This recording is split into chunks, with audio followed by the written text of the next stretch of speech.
as a marker for chromosome abnormalities, and secondly, having all the markers performed in the first trimester, nuchal translucency, ductus venosus, assessment of the tricuspid valve, will give us a detection rate of those 4 markers detecting cardiac defects in the first trimester in about 56% of the cases. And remember, it's very important for us also to record the heartbeat. And here, in this baby, the heartbeat is 156 beats per minute. I just want you to remember that in the different trisomies, for example, in trisomy 21, there is a bit of a tachycardia in 15% of the pregnancies affected by Down syndrome, whereas in trisomy 13, which is Patau syndrome, one of the striking findings in our ultrasound assessment is a tachycardia, a heartbeat more than 170 beats per minute. So just placing our power Doppler and assessing the heart rate of the fetus at 11 to 13 weeks, we are starting to think about different trisomies. So how we do perform evaluation of fetal heart, assessing the tricuspid valve, what I have started to show you is that now the baby is in, the heart is in a sagittal plane. I will take this opportunity to show with color Doppler how we can investigate the fetal heart is early in the first trimester, and you can see that sagittal plane we are able to see the filling of the 2 ventricles. We have equal filling of the left and the right ventricle. When we adjust the color, when we put the scale with high PRF, we are seeing very nicely the filling of the 2 ventricles. Then if we just rotate a little bit our transducer, we are able to see the 3-vessel view. And this is represented also with color Doppler. And if we go a little bit further to the trachea view, 3-vessel trachea view, and we again place a color Doppler, we are able to reduce the PRF and we are able to screen for additional vessels such as aberrant right subclavian artery, even in the first trimester of pregnancy. What we can also check, having in mind that we are having a good quality machine, is that we can again place a color Doppler, we can adjust our PRF, which means our presets, we can use divide the screen in 2, so we are able to see how we are using the color Doppler and also the 2D image.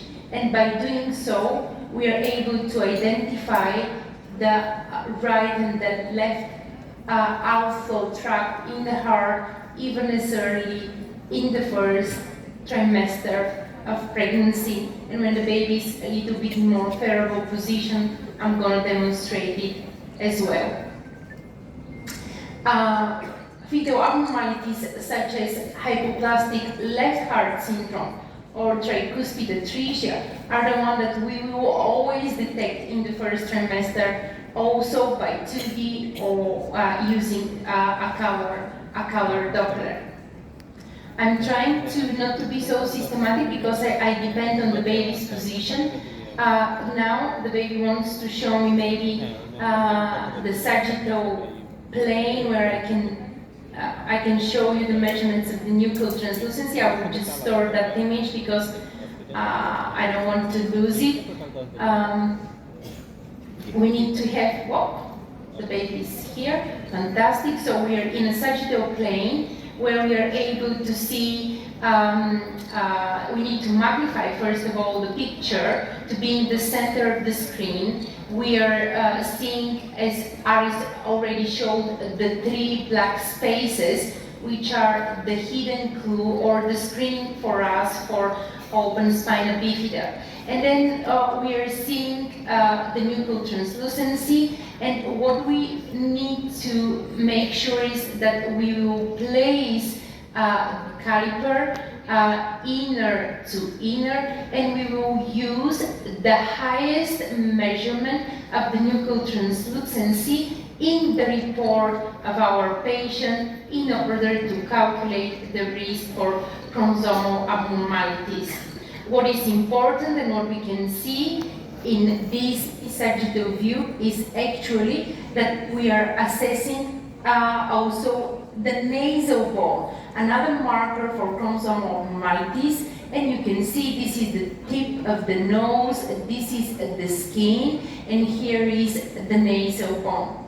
Having just the mid-sagittal profile of the baby, we are able to see the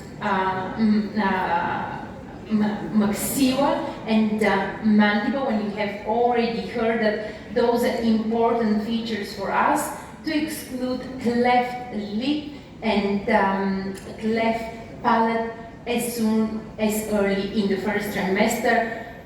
Professor Ravichawi, together with Professor Nicolaides, described in a paper Mind the Gap. So whenever we are seeing a gap in mid-sagittal view, we need to think about having in mind to exclude cleft palate as early in the first trimester. I know that many of you know the features for open spina bifida described in the second trimester by my teacher, Professor Nicolaides, a lemon and banana, but also there are the research is related to detect as much things in the first trimester. So bear in mind that we need to obtain the view and having look at the 3 spaces that will be our hint to exclude spina bifida as early in the first trimester. So what is the conclusion from this view? Well, we can assess the nasal bone as a marker for chromosomal abnormalities. We can assess the nuchal translucency as a marker for chromosomal abnormalities, and also for genetic syndromes and cardiac defects. But also we are able to identify structures that will give us information